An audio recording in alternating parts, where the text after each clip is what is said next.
Ladies and gentlemen, good day and welcome to the Q4FY22 earnings conference call of Snowman Logistics, hosted by ICICI Securities. As a reminder, all participant lines will be in the listen-only mode, and there will be an opportunity for you to ask questions after the presentation concludes. Should you need assistance during the conference call, please signal an operator by pressing star then 0 on your touchtone phone. Please note that this conference is being recorded. I now hand the conference over to Mr. Abhijit Mitra from ICICI Securities. Thank you, and over to you, sir. Yeah, thanks, Margaret, and thanks to all the participants joining. Good afternoon. We have today with us the management of Snowman Logistics Limited to discuss Q4 FY22 results conference.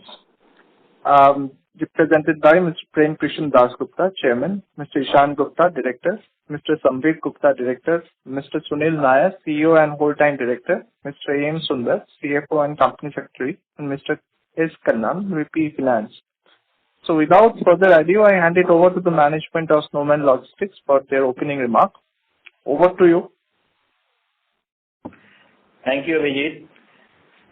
Good afternoon, ladies and gentlemen. Hope you all are keeping well and staying safe. And I hope you all had the chance to look at the financial statements and earnings presentation uploaded on the exchanges and our website.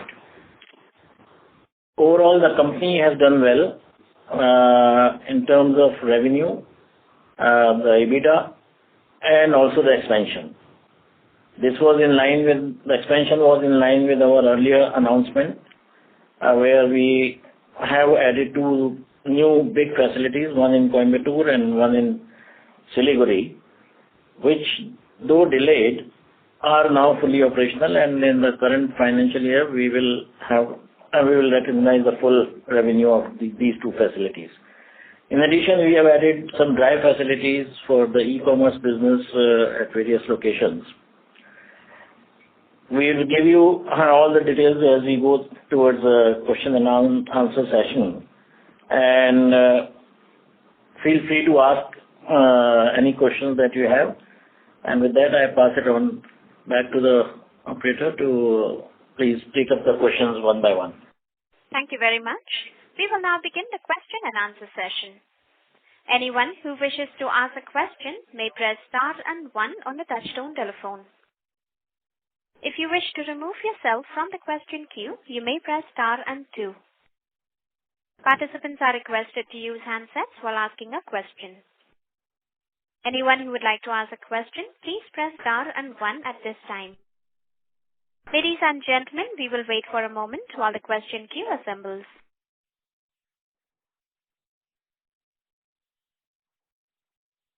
The first question is from the line of Kaustav Bubna from BMSPL Capital. Please go ahead. Yeah, hi. So basically, I wanted to understand, why is this company's fixed asset turnover in general so low? So, even in FY21, if we saw on PP&E, which you guys reported of around 332 crores, you did sales of about 237 crores, And this trend has been there for the last 3-4 years as per the financials I see. And even this year, even though you all operationalized 2 new warehouses you did some expansion in Q4, you still at that same fixed asset turnover of around 0.6 to 0.7. So how do you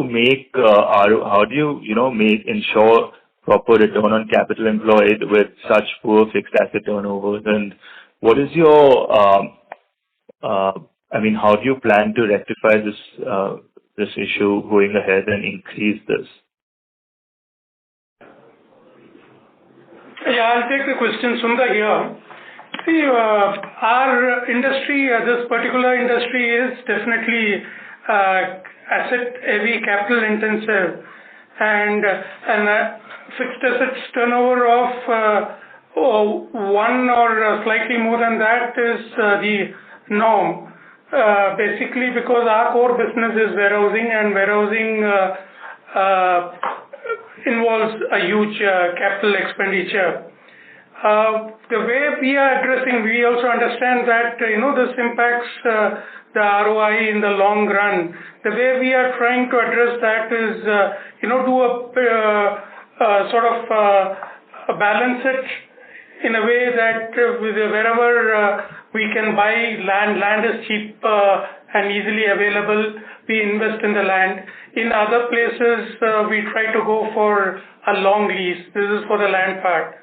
Then again, coming to Capex, warehousing normally involves around 60 to 70,000 rupees a pallet in Capex. Here again, we have our current warehouses, most of that we have built it with our own investment. But going forward, we are again looking at a mix and match here. Wherever possible, we are going in for an asset-light model where the landowner does a build-to-suit. He builds warehouses for us. This is on the warehousing front. Transportation, we are completely moving towards an asset-light model. If you see progressively our fleet size has been coming down, and in a matter of couple of years we may bring it to almost zero and then only go with market vehicles. So with this sort of a model, we don't see any problem going forward reaching a ROI of anywhere 15% upwards, steady state. Thank you. We seem to have lost this line, so while we wait for him to join back the queue, I would like to remind all of our participants, you may press star and 1 to ask a question.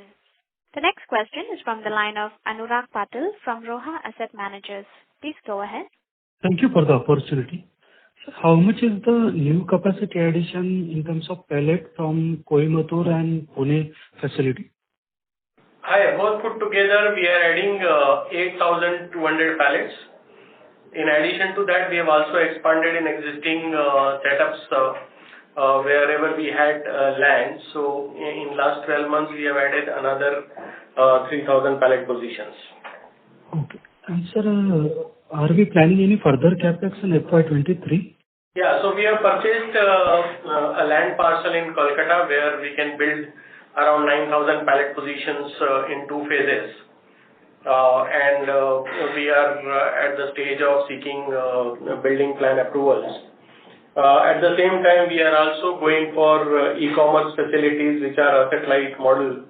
We will go for one such facility in north and one such facility in west and one in south. At the same time, one e-commerce facility is under construction in Gujarat, which should be operational in this month. Okay, so how much would be the total capex for FY23? FY23, we are looking at anywhere between 70 to 80 crores. Okay. And sir, a broader question on how do you see the demand outlook for the FY23 going forward, and the possibility our margin improving to 30% level, how do you see that going forward? So, we are looking at more on absolute terms when it comes to margin rather than percentage, because as you know, we had launched our technology platform for transport aggregation. So that has given us a 35% growth in transportation. We expect the similar growth in the coming year as well. So the contribution from transportation will be increasing in the overall revenue, which has a lesser percentage of margin, but it is zero asset model.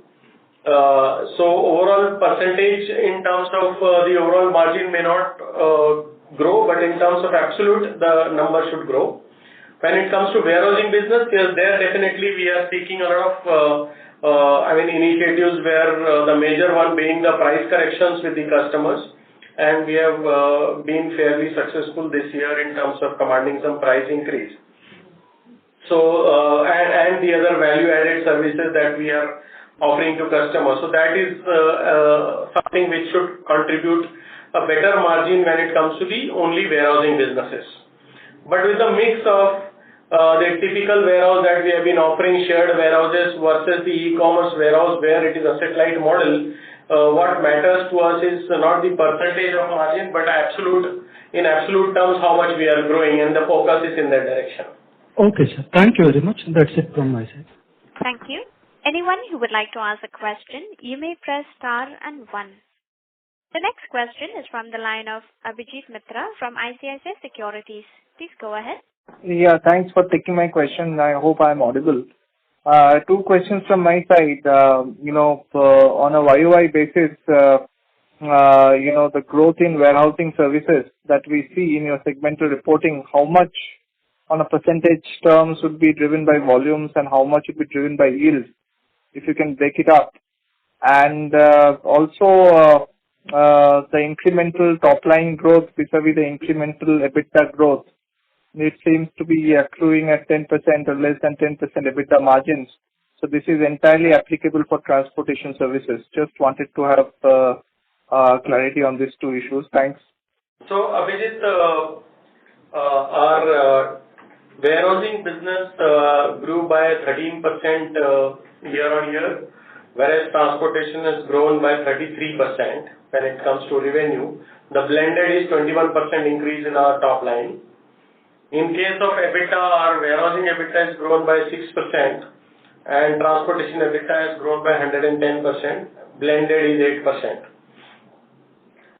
So and then we have agency business which is a small amount. So ignoring that, so overall we have an 8% increase in the EBITDA and 21% increase in the revenue. We have also written off our QIP expenses in this quarter, because of which it is 8%. Otherwise, it could have been around 10.5%.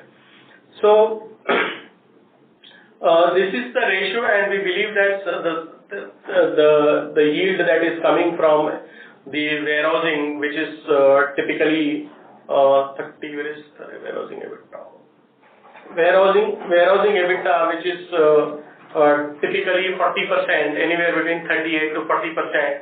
We will continue to maintain that, and the future growth, we are already operating at around 85% utilization today, including the two new warehouses which we have added. Without that, we should be somewhere around 89%. So we believe that a couple of percentages more can come from utilization or volume, as we say, and around 3 to 4% is what we are expecting from the price improvement. And how would you break that 13% up for this particular year between yield and volumes? The warehousing growth number of 13% for FY22. How would you break it up between yield and volumes? That is typically 10-11% with volume and 2% to 3% with pricing. So last year, because of the wave 2, we could not command much.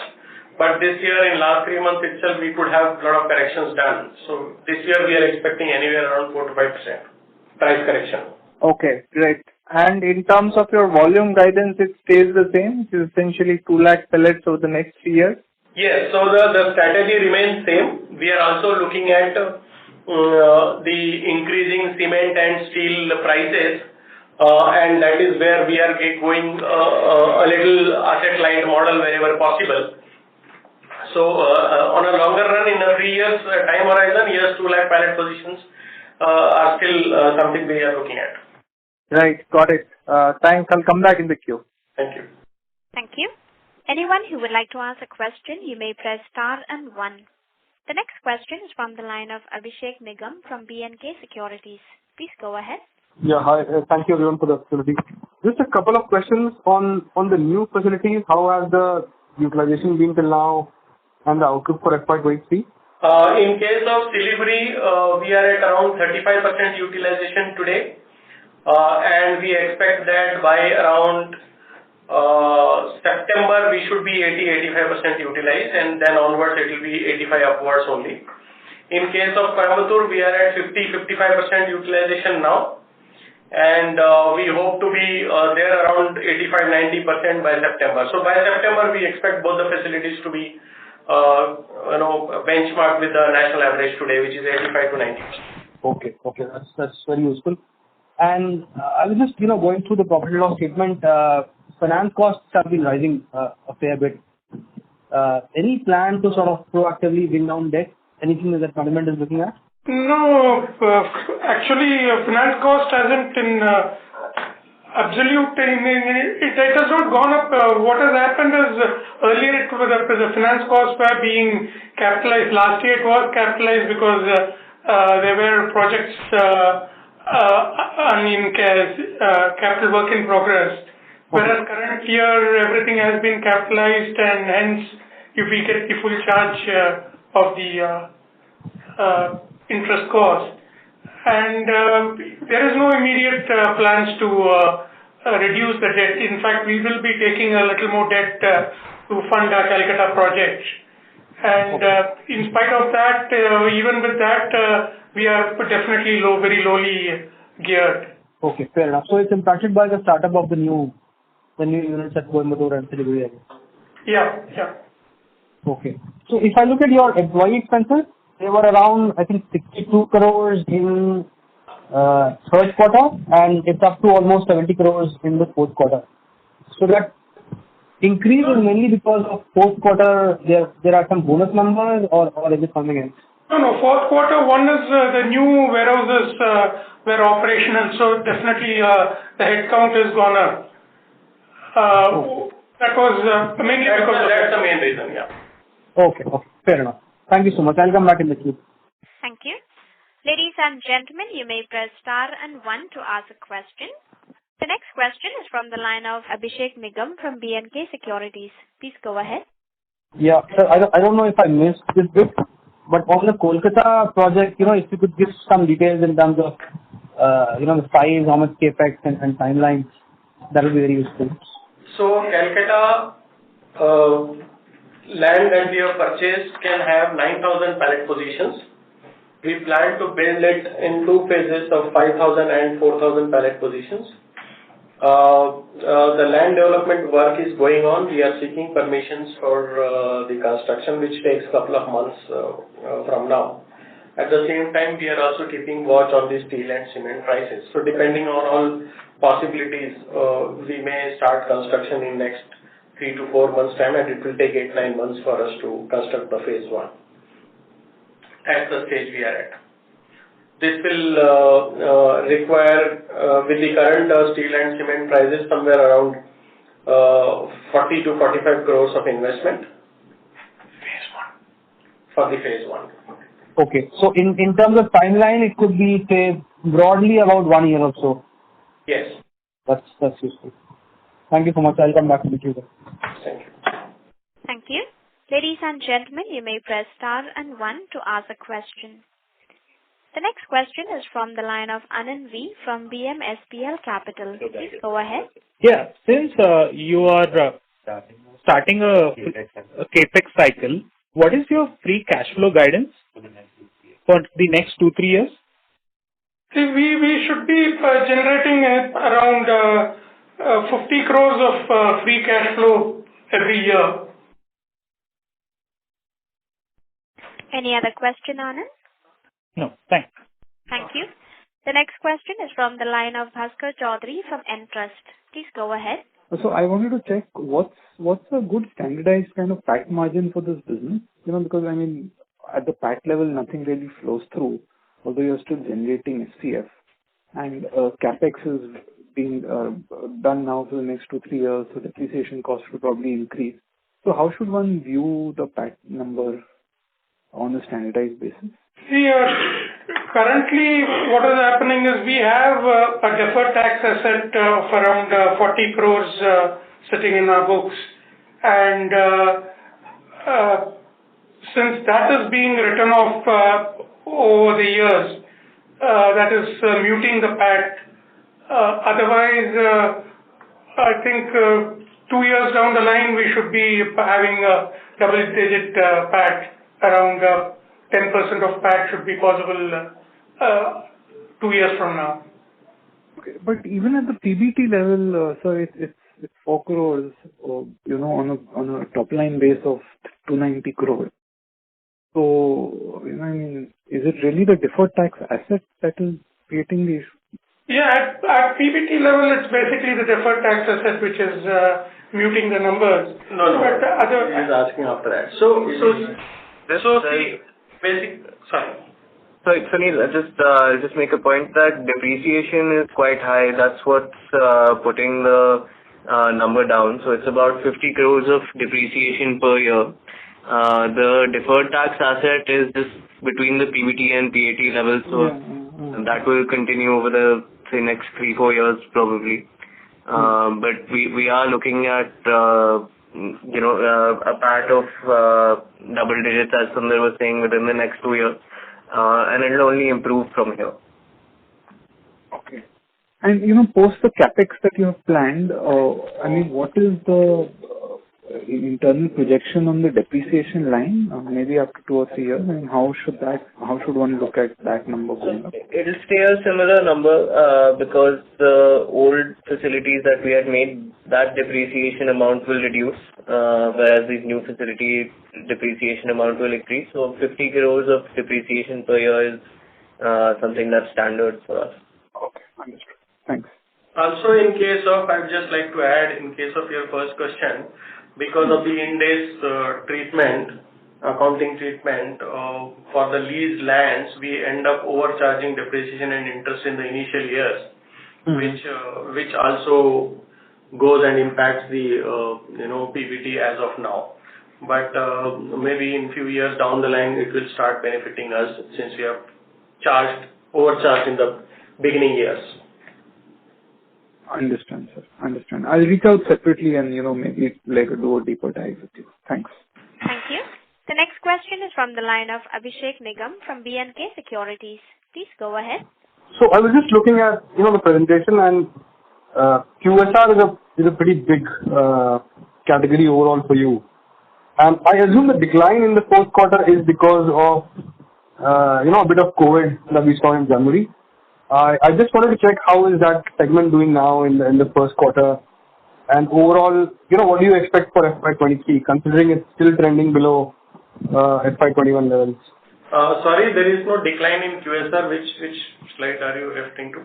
Yeah, so if I look at slide number 9, so Q3 FY22, the number was 152, and that comes down to 129 in the fourth quarter. This is page 8 probably in the presentation.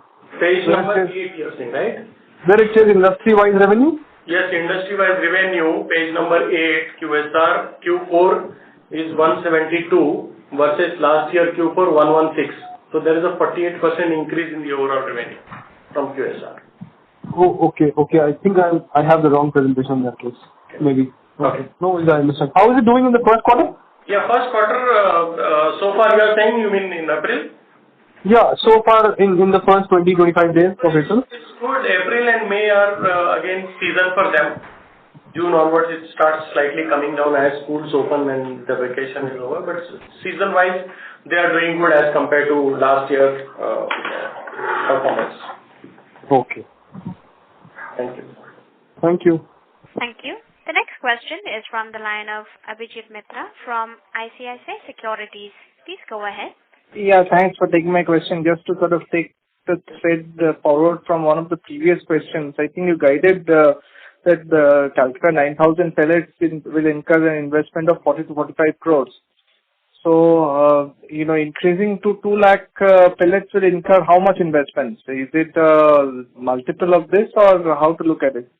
No, 9,000 pallets won't cost. We said we are going to put up 9,000 pallets in Calcutta in 2 phases. The first phase is going to be around 4,250 pallets, which is going to for first phase would cost us around 45 crores. Okay, so 5,000 pallets, yeah. So only for 5,000 pallets we said 45 crores.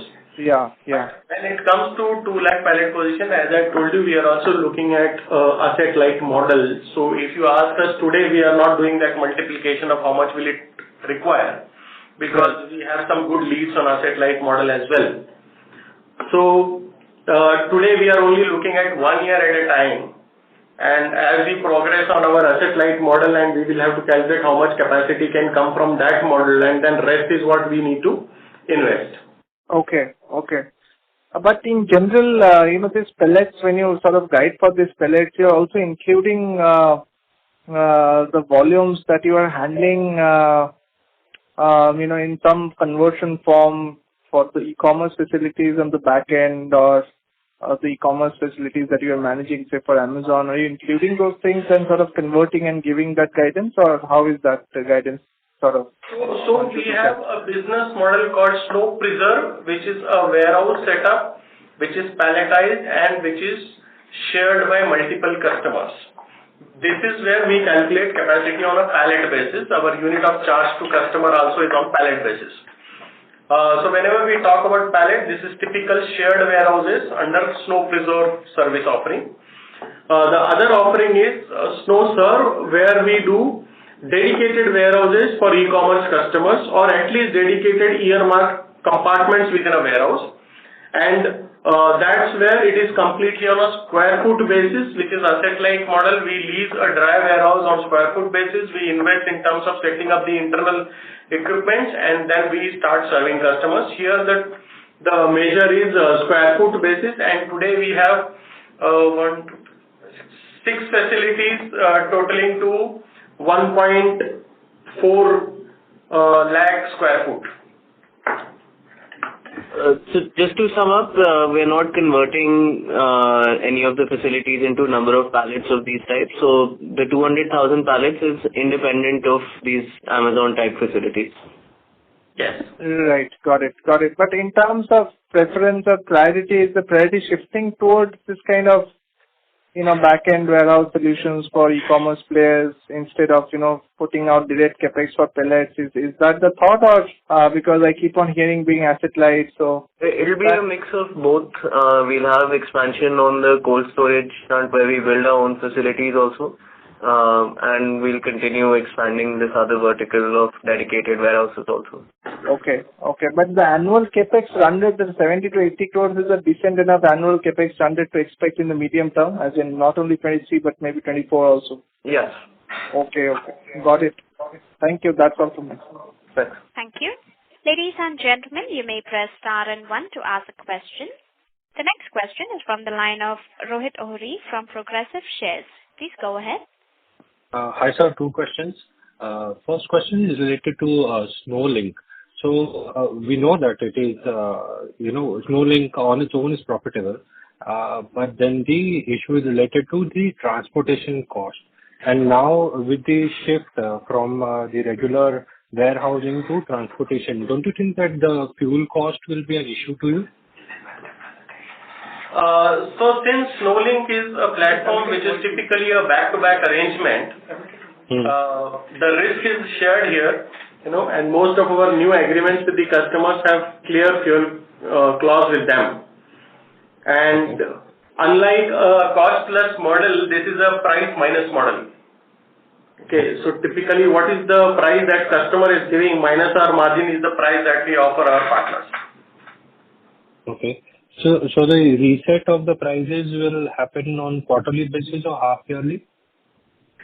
So in case of dedicated model, it is quarterly pricing, and 75% of our revenue today under Snowlink is on a trip basis. So it is for every trip. That is a bidding process that happens on our platform, Snowlink platform, for every trip. Okay. Second question is related to Snow Serve and Frazo. If you can take us through the business model or revenue generation as to how will you go about with this? So Snow Serve is an e-commerce solution for us as of now, wherein we lease a dry warehouse, convert it into a e-commerce backend platform in terms of freezer, chiller, packing, sorting, grading lines, and the IT solutions that whatever the customer wants. And Frazo and Amazon are the 2 customers who are being served under this platform today. Okay, but then how is the revenue sharing or the revenue generation in this system for Frazo then? The revenue is close to 5% as of now, the revenue contribution. The last year we did, where is the last year number? we did 13 crores revenue from this. Okay. And that means, this year, this FY22, we did 13 crores of revenue from SnowServe vertical, and we expect it to grow by around 25 to 30% in FY23. Okay. Any increase in the average selling prices that you've seen during the year? The average selling prices, as I told earlier, we are expecting anywhere between 4 to 5% this year. Okay. If I can just go in the balance sheet, there is a statement which is saying contract assets of 36 lakhs. What are these related to? Oh, these are, the trips where we have still not got the confirmations on completion. Okay. These are in-transit transportation trips. Okay, sir. Thank you. Thank you. Anyone who would like to ask a question, you may press star and 1. The next question is from the line of Abhijit Mitra from ICICI Securities. Please go ahead. Yeah, I have one more question. I just, checked the total pellets that you have handled for the year. So that's almost 1.36 million. Is that the turnaround of 1,17,000 static capacity that you have by the year end? Is that the way to look at it? Yes. So that's those many pallet positions we have built, pallet months we have built. No, sorry. What was your last statement? I missed it. Build capacity over the year. So 1,17,000 into 12. It needn't be completely 1,17,000. Some months, some locations could be less billing. Some locations could be more than 100% billing. So overall, the total pallets built would be what we are talking about. Okay, so that many turns of the static capacity, the average static capacity for the year. Yes. And essentially that has grown by 10% on a YOY basis. That's the way to look at it, right? I mean, when you said that your volume growth in pellets is 10%, this 1 lakh or 1.36 million, that has grown by 10% on a YOY basis. Yes. Okay, got it. Thanks. That's all from me. Thank you. Ladies and gentlemen, you may press star and 1 to ask a question at this time. The next question is from the line of Rohit Ohri from Progressive Shares. Please go ahead. Would you like to share any guidance for the next 2 years in terms of the top line, or are we okay with the growth of 20-21% on the top line and around 25-26% at the EBITDA margin level? As we have set up these 2 new facilities where the utilization is still to reach our benchmark of 85% plus, and also the e-commerce facilities are set up recently in Pune and Mumbai, and the Ahmedabad one will be operational this month end. We look forward for a similar growth. We would not like to put a number to it as of now, as we are still finalizing few other strategic items. Okay, but then these capacities will be on board by September, so there should be a slightly higher uptick, right, in terms of the numbers as to what is around 20-21%. As I said, since we are still finalizing few things, you would not like to put a number to it. Okay. But our objective is to definitely do better, have better run rate than what we have done this year. Okay, that helps. Thanks a lot. Thank you. As there are no further questions from the participants, I now hand the conference over to the management for closing comments. Thank you, ladies and gentlemen. The management is available if you still have any questions, and they will be happy to answer you. Thank you for your participation. Thank you. Thank you. On behalf of ICICI Securities, that concludes this conference. Thank you for joining us, and you may now disconnect your line.